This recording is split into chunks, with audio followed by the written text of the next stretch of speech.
மிஸ்கின் தமிழ் சினிமாவின் தரமான இயக்குனர், தவிர்க்கவே முடியாத ஒரு இயக்குனர், தரமான படங்களை தந்த இயக்குனர்.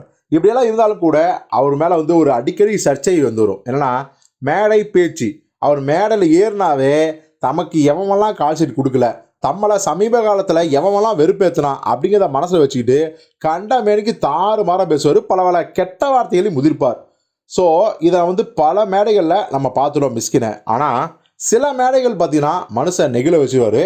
அவர் அவருடைய பாயிண்ட் ஆஃப் வியூவில் பேசும்போது நமக்கே இப்படி தோணவே இல்லை அப்படின்னு அங்கிருந்த ஒவ்வொருத்தரும் ஃபீல் பண்ணுவாங்க.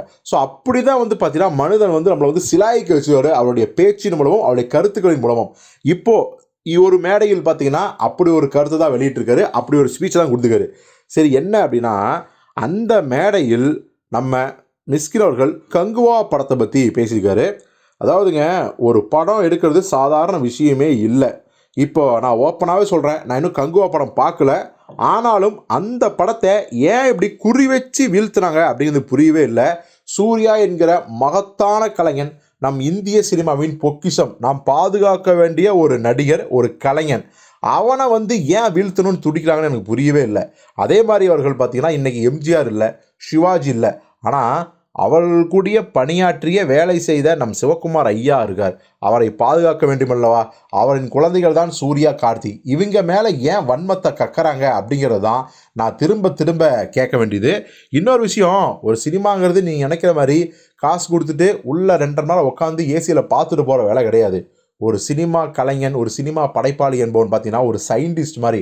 அவன் ராக்கெட் சயின்ஸை படித்து ராக்கெட்டில் பார்த்தீங்கன்னா வருஷக்கணக்காக தன்னுடைய உணவு, உடை, இருப்பிடம் எதை பற்றியும் கவலைப்படாமல், தன்னுடைய சூழ்நிலை பற்றி கவலைப்படாமல் அதை மட்டுமே வேலையாக வைத்து கொண்டு அந்த ராக்கெட்டை பண்ணுவான். ஆனால் ஏதாவது ஒரு சின்ன தவறு ஏற்பட்டு, பிசிறு தவறு ஏற்பட்டு, ஒரு சின்ன ஒயர் லைட்டாக பிஞ்சிச்சுன்னா அந்த ராக்கெட் வெடிச்சிடும். ஸோ சினிமாவுக்கும் நாங்கள் அப்படி தான் வேலை பார்த்துட்ருக்கோம். ஆனால் சின்ன சின்ன தவறுகளை நீங்கள் மன்னிக்கணும்.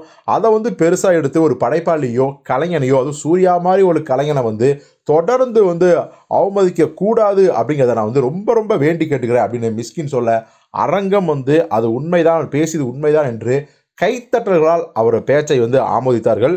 ஸோ மிஸ்கினோட இந்த கங்குவா குறித்து உங்கள் பார்வை என்னங்கிறதையும் கமெண்டில் சொல்லுங்கள்.